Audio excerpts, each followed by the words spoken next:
¿Cómo están? Los saludamos desde Taipei, la capital de Taiwán. Estamos en la edición 2023 del Congreso Mundial de Medios de Comunicación. Estamos junto a Fernando de Yarza, presidente de la UAN. Muchas gracias, Fernando, por esta entrevista. Muchas gracias.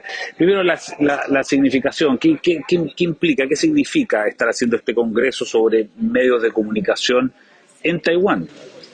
Pues tiene una relevancia geopolítica importantísima porque no deja de ser apoyar a una frágil democracia que es una luz en una región donde desgraciadamente los valores democráticos no abundan y no son muy practicados, ¿no? Entonces, desde One queríamos reforzar y apoyar a nuestros colegas taiwaneses en unos momentos especialmente delicados. Claro, por supuesto. En tu discurso mencionaste que el tema de la democracia, el valor de la libertad de expresión, la libertad de prensa, son una de las cuestiones relevantes en una reunión de estas características, ¿no? Sí, además fue muy curioso porque en el desayuno que tuvimos con la presidenta del país, a nosotros en democracias consolidadas como la chilena o la española no somos tan conscientes de que las democracias han de cuidarse. Y la presidenta, precisamente por esa fragilidad de la democracia taiwanesa, por ese riesgo de perderlas, son muy conscientes de que hay que ponerles mucho cariño, hay que tratarlas muy bien porque al final cuestan mucho conseguir y se escapan con bastante facilidad. ¿Cuántos medios de comunicación, cuántos países han llegado a esta reunión? El Líbero es el medio que ha podido viajar desde Chile a esta reunión. ¿Con cuántas personas más estamos acá, Fernando? Pues estamos rozando el 1.000.000 de personas y aproximadamente de 65 países. La verdad es que para ser un lugar tan remoto y tan difícil de llegar, vosotros lo habéis podido comprobar porque llegar desde Chile es toda una aventura, pero bueno, la verdad es que se han superado las expectativas y la cita se puede considerar todo un éxito por número de representantes y por la procedencia de los mismos. Fernando, como presidente mundial de los medios de comunicación, de la prensa escrita, ¿cómo dirías tú que es el momento que vive actual nuestra industria a nivel mundial desde esta perspectiva que tú puedes tener?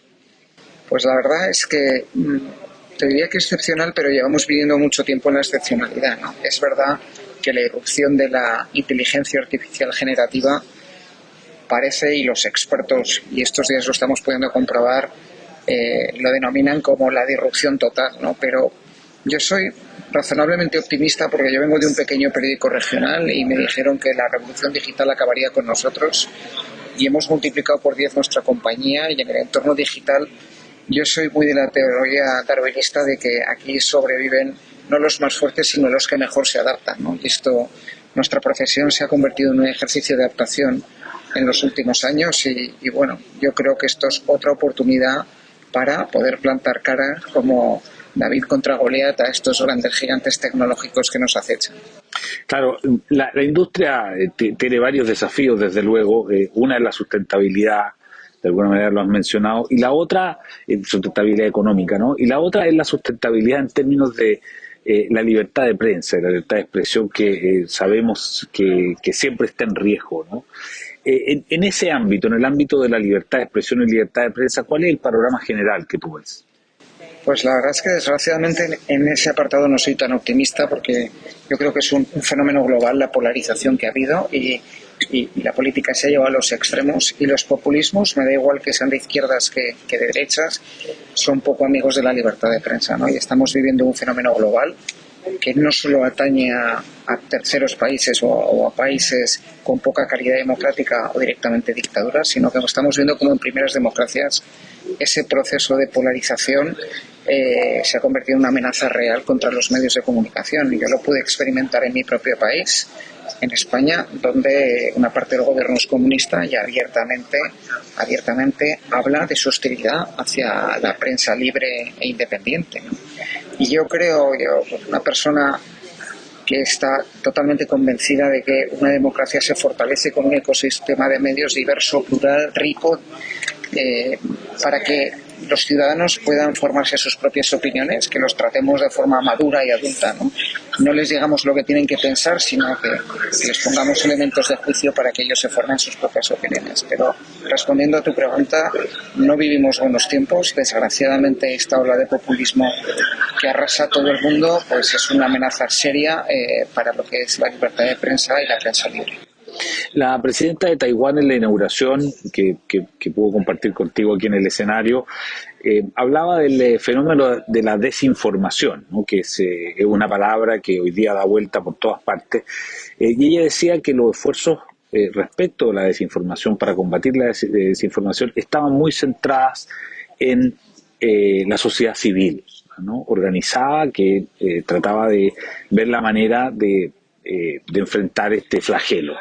En Chile recientemente se ha aprobado un decreto donde el gobierno es el que está centralizando los esfuerzos para combatir la desinformación, cuestión que parece distinto, un enfoque distinto al que planteaba la presidenta de Taiwán, que hablaba de la sociedad civil. A tu juicio, desde tu posición, ¿qué piensas de una cuestión como esa de que un gobierno por decreto instale una comisión para supervisar el tema de la desinformación? Yo, que soy un liberal por naturaleza, no veo esa función de los gobiernos. Lo que tiene que haber son regulaciones razonables, y estoy más en la línea de la presidenta de Taiwán. Recuerdo que mi último viaje antes de que nos confinaran, antes de la pandemia, fue visitar al director del Washington Post, y estando con él en su despacho me dijo: mira, Fernando, al final cada sociedad tendrá los medios que quiera tener, ¿no? Y es importante que no solo nosotros, porque parece que al final nosotros defendemos nuestros privilegios o nuestra posición, ¿no? Pero que sean prescriptores de la sociedad civil, que sea del mundo de la economía, de la cultura, de la educación, los que de verdad defiendan un pilar de la democracia, que es una prensa libre, ¿no? Unas regulaciones, estar en manos de los gobiernos al final se convierte en un arma muy peligrosa, porque la tentación de intervenir se hace irresistible, y soy más partidario de estas teorías que hablan que la sociedad civil sea la verdadera protagonista en la lucha contra la desinformación a través de los medios. El próximo año, Fernando, ¿dónde se realizará la reunión de la UAN? Pues el próximo año, a final de mayo, nos encontraremos, si Dios quiere, en Copenhague. La verdad es que a mí me hacía especial ilusión, aunque quería haber acabado mi mandato en Latinoamérica, pero es verdad que Escandinavia es un sitio puntero en cuanto a transformación digital, las nuevas tendencias, y creo que va a ser un encuentro muy inspirador, además de que logísticamente es más fácil llegar a Copenhague que no a Taipei. Pero es cierto que el caso escandinavo es un caso de éxito. Encontramos unos niveles de suscripción altísimos, unos niveles de ingresos muy importantes y unas democracias muy fuertes, porque ellos son unos firmes convencidos. De hecho, yo escribí un artículo también al principio de la pandemia diciendo que los gobiernos iban a retratar en sus medidas de apoyo a los medios como un indicador de su compromiso democrático. Y en Escandinavia hubo un apoyo decidido, porque cuanta más información se necesitaba y peor lo estábamos pasando, pues ahí los gobiernos demostraron cuál era su pelaje en cuanto a libertad de prensa, ¿no? Y fue... Luego hubo otra anécdota muy curiosa de mi vicepresidente, Stig Skov, que es danés, que ellos devolvieron las ayudas, como luego después del COVID les fue bien, devolvieron todo el dinero que habían recibido el gobierno, porque les parecía justo y transparente para con sus lectores no estar contaminados por estas ayudas. Pero yo me quedo con las dos ideas. Uno, el firme compromiso de los escritores escandinavos con la independencia, y dos, el compromiso de un país que cree de verdad que sus medios de comunicación, sus quality media, son un pilar de sus democracias. Finalmente, Fernando Yarza, presidente de la UAN, un mensaje a Chile, a los chilenos que te están observando a través del Libero.